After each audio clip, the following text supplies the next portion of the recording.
सध्या भारतात एका नवीन विधेयकावरून राजकीय वातावरण चांगलंच तापलंय. नाव आहे foreign contribution regulation amendment bill, म्हणजे 2026चं दुरुस्ती विधेयक. तर नेमकं काय आहे हे विधेयक आणि यावरून इतका वाद का होतोय? चला आपण हेच सोप्या भाषेत समजून घेऊया. या वादाची सुरुवात होतीये केरळमधून. तिथले मुख्यमंत्री पिनराई विजयन यांनी या विधेयकावर थेट आणि मोठा आक्षेप घेतलाय. त्यांचं स्पष्ट म्हणणं आहे की या कायद्यामुळे संस्थांची सगळी मालमत्ता थेट केंद्र सरकारच्या ताब्यात जाईल. आणि विरोधी पक्षांचा सगळ्यात मोठा आरोप तो हाच आहे की हे विधेयक खास करून अल्पसंख्यक समुदायाच्या संस्थांना टार्गेट करण्यासाठीच आणलं जातंय.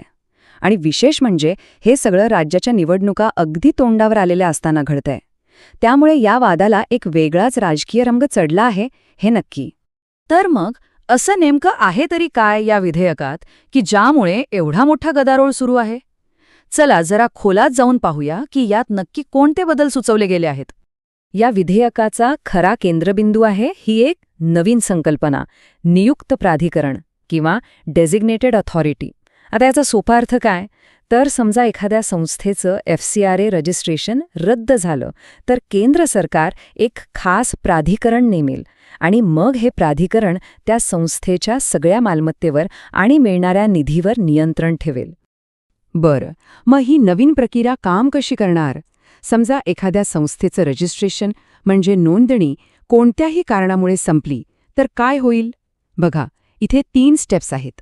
पहिली स्टेप, त्यांचं FCRA सर्टिफिकेट रद्द होईल. दुसरी स्टेप, केंद्र सरकार एक नियुक्त प्राधिकरण नेमणार. आणि तिसरी, सगळ्यात महत्त्वाची स्टेप, हे नवीन प्राधिकरण त्या संस्थेच्या सगळ्या मालमत्तेवर आणि पैशांवर आपलं नियंत्रण मिळवेल. अगदी सरळसोट प्रक्रिया आहे ही. आता आपण सरकारची बाजू पाहूया. या सगळ्या बदलांमागे सरकारचा नेमका उद्देश काय आहे?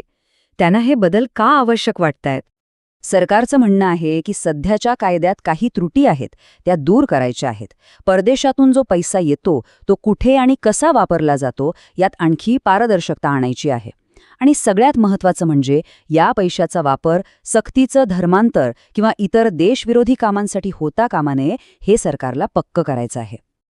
आणि सरकार या मुद्द्यावर किती ठाम आहे हे गृह राज्यमंत्री नित्यानंद राय यांच्या या वक्तव्यावरून अगदी स्पष्ट होतं. पण प्रत्येक नाण्याला दुसरी बाजू असते, बरोबर? आता या विधेयकामुळे नेमके काय धोके आहेत याबद्दल विरोधी पक्षांना मोठी चिंता वाटते. चला पाहूया त्यांची नेमकी भीती काय आहे. विरोधी पक्षांची सगळ्यात मोठी भीती हीच आहे की समजा नोंदणी रिन्यू करताना एखादी छोटीशी तांत्रिक चूक झाली किंवा थोडा उशीर झाला तर एवढ्याशा कारणावरून संस्थेची संपूर्ण मालमत्ता सरकारच्या ताब्यात जाऊ शकते. म्हणजे बघा, या विधेयकाकडे पाहण्याचे 2 पूर्णपणे वेगवेगळे दृष्टिकोन समोर येतात. एकीकडे सरकार म्हणतंय हे पारदर्शकता आणि राष्ट्रीय सुरक्षेसाठी आवश्यक आहे, तर दुसरीकडे विरोधक म्हणतायत हे एक धोकादायक शस्त्र आहे जे धर्मादाय आणि विशेषतः अल्पसंख्याक संस्थांवर निशाणा साधण्यासाठी वापरलं जाऊ शकतं. आता ही सगळी दुरुस्ती नीट समजून घ्यायची असेल तर आपल्याला मूळ कायद्याकडे म्हणजे FCRAकडे जावं लागेल. हा कायदा मुळात आहे तरी काय हे आधी आपण थोडक्यात जाणून घेऊया. FCRA हा काय अगदी नवीन कायदा नाहीये. तो 2010 पासूनच भारतात लागू आहे. आणि हो, काळानुसार त्यात बदलही होत गेले आहेत.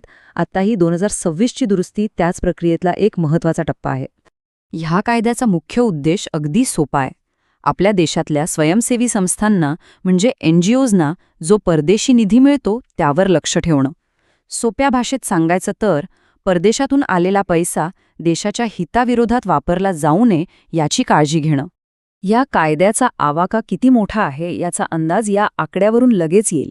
आजच्या घडीला जवळपास 16,000 संस्था या कायद्याखाली नोंदणीकृत आहेत. म्हणजे विचार करा, या बदलांचा परिणाम या सगळ्या संस्थांवर प्रत्यक्ष किंवा अप्रत्यक्षपणे होऊ शकतो. आणि आपण ज्या निधीबद्दल बोलतोय ती रक्कमही काही लहान नाही. दरवर्षी या संस्थांना मिळणारा परदेशी निधी आहे तब्बल 22,000 कोटी रुपये. खूप मोठी रक्कम आहे ही. तर मग शेवटी प्रश्न हाच उरतो की हे विधेयक पारदर्शकतेसाठी उचललेलं एक पाऊल ठरणार आहे की नियंत्रणासाठी वापरलं जाणारे एक शस्त्र. आणि याच एका प्रश्नाच्या उत्तरावर भारतातील हजारो सामाजिक संस्थांचं भविष्य अवलंबून आहे.